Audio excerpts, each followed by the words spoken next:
My name is Jay Hedrick. I'm the regional sales manager in Ohio for Yellowstone Landscape. Been in the industry going on 30 years now in the commercial, side of the business. So Cool. Jay, tell us a little bit about our operations there in Ohio. How many branches do we have? What are we looking like there? we have four branches in Ohio, two up in Northwest Ohio, one in Toledo, one in Findlay.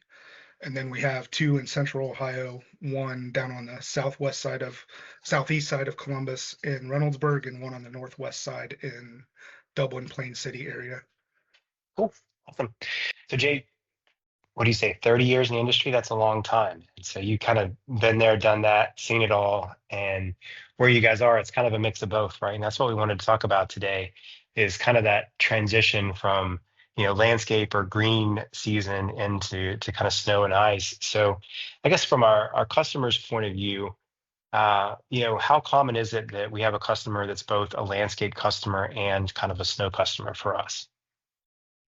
I'd say it's pretty common, that we have both the green and the snow side of the business with our customers.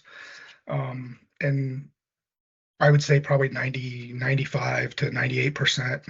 So what's the benefit you think for a customer that utilizes us for both their landscape and for their snow work? What are they getting out of it if they got one vendor for both? The one of the key benefits is the fact that we have, dedicated equipment that is, specifically for snow, which helps in this, you know, late fall, early snow transition for the season. Having dedicated snow equipment to where we can have, specifically salt trucks and sidewalk equipment, that if we do have some early season snow, we don't have a lot of fumbling of taking, salting equipment on and off maintenance trucks that are being used to perform, end of season maintenance services with leaf cleanups. And then also having, trying, our goal is to have our staff year round, and keep them at 40 hours, year round. And in that transition in the fall, obviously there's not always a ton of hours, as the landscape season is winding down. So we utilize, that extra labor to put the dedicated snow equipment on site if it's staged on site, go out and do snow staking on site and get those items completed, staging materials. All of these things help us ensure that we're prepared for the first snowfall. Oh, and you mentioned kind of the crews, right? I think that's an important aspect. We want to keep our people and not have to lay off a bunch of folks, as we transition from landscape to snow. Is it for the most part the same staff that, are doing landscape work, they transition and then just kind of flip that gear and become snow professionals? Yes, early in the season, our year-round employees are the same staff. But we do have, snow is a big undertaking in our market. So we do have, seasonal employees that we do utilize during the snow season, but for the most part, our year-round staff, takes care of this early season. Okay, cool. And then Jay, if you wouldn't mind, just kind of, for people that are obviously used to it, they understand, but maybe some folks that don't really know or don't get regular snow every single year, what does the timeline look like? Just kind of like a month by month from going from a landscape season in the summer and, before we kind of get into winter, what are the key milestones of kind of that transition from landscape service to snow and ice service? Yeah, that's always the tricky part because, we try to get our clients to think about snow in spring, late spring, early summer, which is difficult because you just got out of the spring, maintenance RFP season. And if things are going well in the spring, the last thing they want to do is start thinking about snow. But some of the key pieces are, like in June, early July, late June, early July, we want to try to get snow renewals set as soon as possible, which we've been able to do some of that now that we, the way our contract verbiage is, if we're signing our contract, or even if it's on client contract, we're trying to get an auto renew feature built in there. And that just helps us have that early season, like material procurement, salt can be a big one, varied Mhm. from year to year. Salt is a commodity, so the pricing can fluctuate quite a bit. The availability can fluctuate quite a bit. Um, and then, being able to run through our equipment, July and August timeframe with the mechanics going through all the equipment, making sure everything's ready. Um, Late August, early September, we're finalizing those equipment repairs, hiring for growth, making sure that we have our team in place. And then October, looking to finalize any new contracts that are hanging out there. Our area managers are working on setting up routes for their crews. They're going out and doing preseason damage site photos, and Mm. logging all of that, staging equipment on sites, getting snow staking done, and then we do utilize vendor partners to help with the undertaking of snow. So making sure all of that stuff is set up in a timely fashion and early. And then November, just completing any last minute contracts, and then within that first week or two of November is making sure everything is on site, everybody's ready to go. We'll typically do like a dry run in the middle of the Mhm. night, just to get everybody back into that mode of, hey, you're getting a phone call at 2 o'clock in the morning, we got to be on site by 3. So Right. um, getting all those things rounded up, and then Yeah. typically snow around Thanksgiving.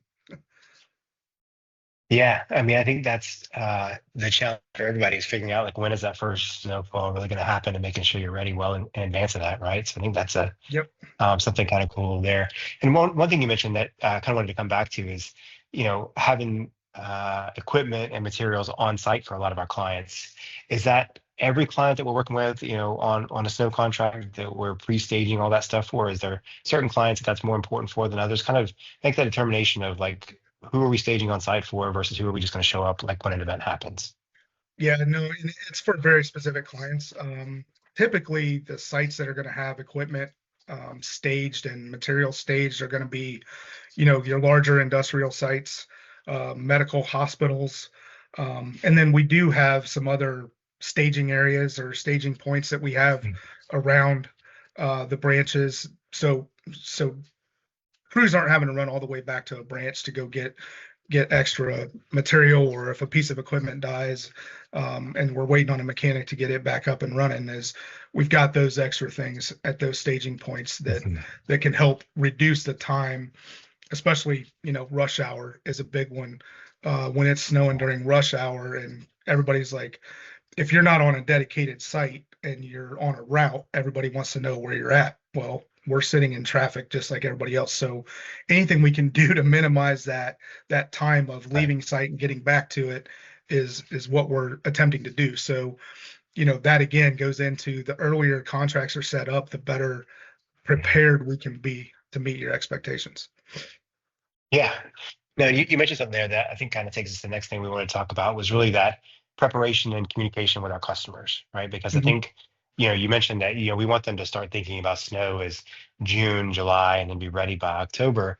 You know, for our side, what are we doing for our customers to kind of help them remember from year to year, if that's really the right way to think about it, of kind of what goes into, when there is a snow event or an ice event that's happening, what should we or how can we help them prepare and communicate to them and maybe their customers or residents or whatever type of property they have that we're going to be there and kind of remind them of what the expectations should be from our side, right? What are we doing to help them kind of communicate better with the people they're accountable to?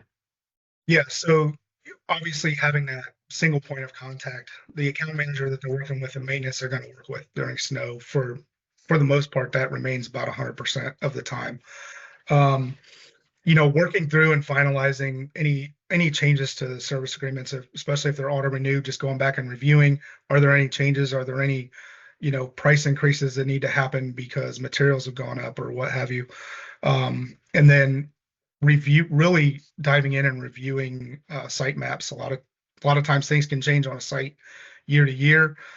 So making sure that push points, hazards, all of those things are identified, and going back and updating contact information is another one, because there can always be change, whether we've had a different production or area manager or a different supervisor.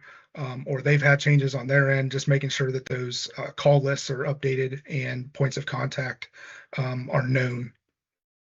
Oh, yeah, that makes perfect sense. Yeah, I think, just like any major weather event, right? I mean, I'm based here in Florida, so we kind of deal with hurricanes, right? So clients always want to know, as soon as it's safe, how quickly can you guys get here, and who do I call if I've got an emergency, all that kind of stuff. So it's kind of cool to see that that stuff applies for really any kind of weather events, not just for snow or just for storm response. So very cool.